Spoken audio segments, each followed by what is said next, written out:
Hi, welcome back to another, well, you know what we're doing here. We're walking with, who's this guy? There he is. There he is. We haven't seen each other for a little while, have we?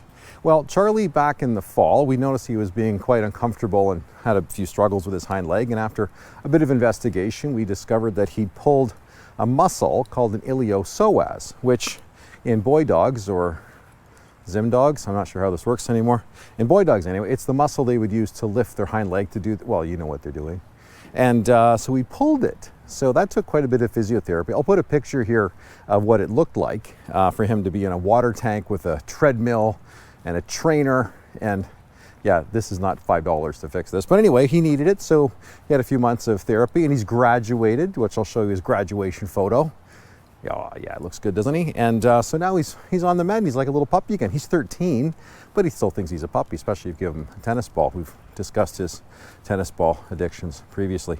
Anyway, so here we are. It's a beautiful spring afternoon at the end of May. It's quite lovely to be out giving him a stroll. And nice to be back with you. So how did last year finish off? Let's talk about markets for a minute. So end of 2021. Pretty good, right? You know, if you timed the market in 2020 and got scared in the pandemic and jumped out, well, you realize that timing the market is really not a smart thing to do.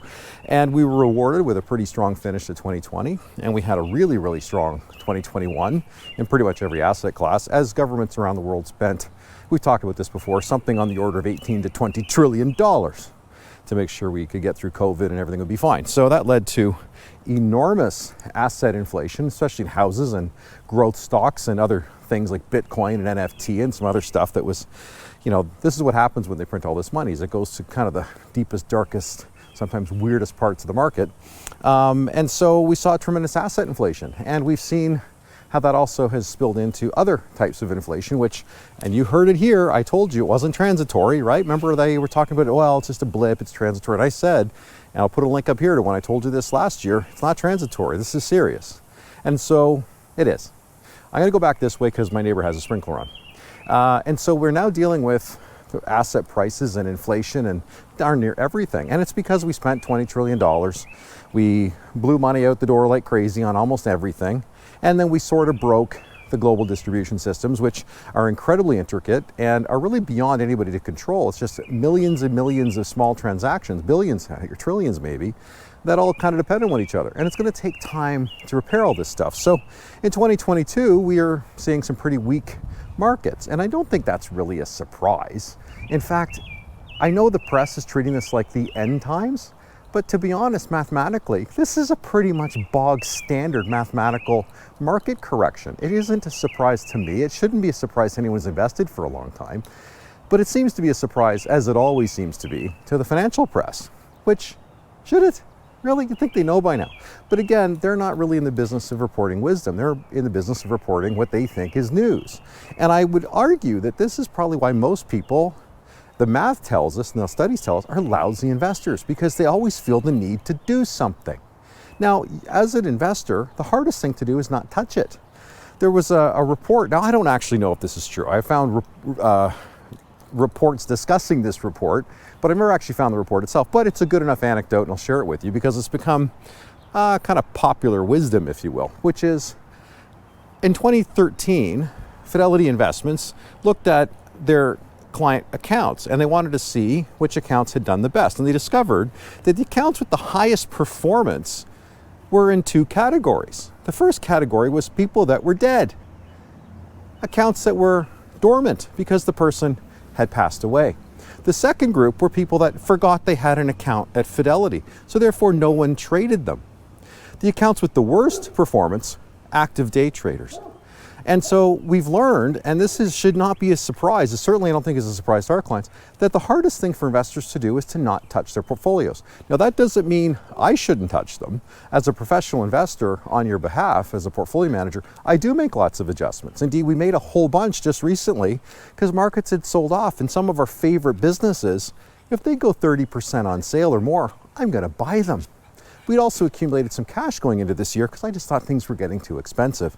And that's a great example of how a professional investor should do it. But as the client, you should just sit back and let me drive, right? And I want to congratulate our clients. We've had almost nobody calling us, asking us, what's going on, what should I do? Everybody seems to get it, which I really applaud you for that diligence and that patience and that discipline, which is really what I think separates good investors from lousy investors, is discipline. And again, if you read the press, they're not about discipline. I actually thought it was quite interesting that, as we watched housing market, particularly in Canada, go a bit bonkers in the last year, we were seeing all these articles about we need to do something. Houses are too expensive. We are not affordable. Now, that may all be true, but they're acting like this is a problem that somebody's supposed to fix. But let me tell you something. The market will correct this all on its own. The worst thing to do is let anybody in government go play with anything. I wish they would just quit touching the buttons and pulling the levers. In any event, now that we started to see a little bit of froth come out of the housing market in Canada, now the headlines are, oh, what will a crashing housing market do to the economy? I actually read one of these things in one of our national newspapers in the same day. One article about the price of housing and how it was getting unaffordable and what would we do, and then the other one about what would a housing crash mean to our economy. Like, no wonder people are confused. This isn't reporting. This is nonsense. So I would argue to you, don't read this stuff anymore. Or if you do, read it with a very jaded view, like a grain of salt.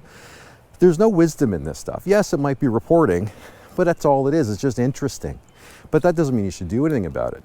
Because this isn't the end times. It really isn't. This is, as I said, a bog standard market correction. We know historically that, I'll use US data for a second here, that for about the last 50 years, the average intra-year move, so the average kind of up and down, is 14.7% for the S&P 500. And almost every time that's happened, the majority of the time, the market ends the year positively. So, and given how much money's been spent, and everybody's freaking out that interest rates might go up a little bit, like surprise that they have to because they've been too low for too long, we're going to get a market correction. And I wouldn't be at all surprised if we actually finish the year positive for most markets. So what should most investors do right now? Nothing.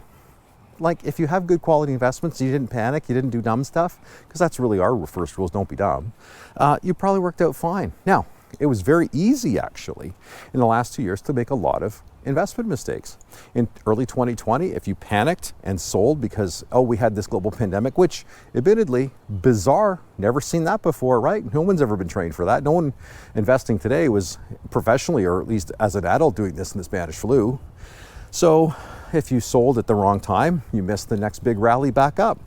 If you then, in sometime in 2020 or 2021, decided to chase the hot investments, all the high-tech stocks, and went into the meme stocks, remember those?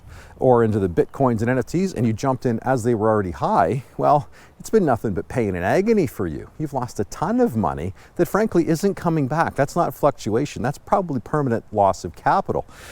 So that wasn't great. But if you know what, you had a balanced portfolio, you invested like I wish I could play golf, just try to hit it down the middle of the fairway, stay diversified, stay in high quality stuff, and don't get too excited in either direction, you're coming out okay. And one of our clients asked me if I wouldn't mind maybe going over in a bit more depth on some of the ways in which we deal with higher inflation and the ways we are positioning accounts and portfolios for what I'm pretty sure is coming. And I'm going to do that. So we've also created this thing called Coleman Wealth Academy, where I'm going to spend a bit of time in the little studio I built going over some of, I think, investment principles and practices and disciplines, which is really just to help make us better investors. And you can see one I did a little while ago where I went into the whole Bitcoin and NFT thing, and I was right. Just so you know, I was right, at least for now. At least for now. We'll see if that holds true for much longer. Anyway, so I'm going to let you go back to walking with Charlie. I want to wish you a great summer. It's been a long time. The world's reopening. I want you to get out there. I want you to embrace your friends, your family. Go do the things we haven't really been able to do very much for the last couple of years. Get back to life. Get back to loving everybody, hugging everybody. If you haven't been vaccinated, maybe protect yourself a bit. But the rest of us that did, that got our shots, just come on, let's get back to everything, right? It's been a long couple of years.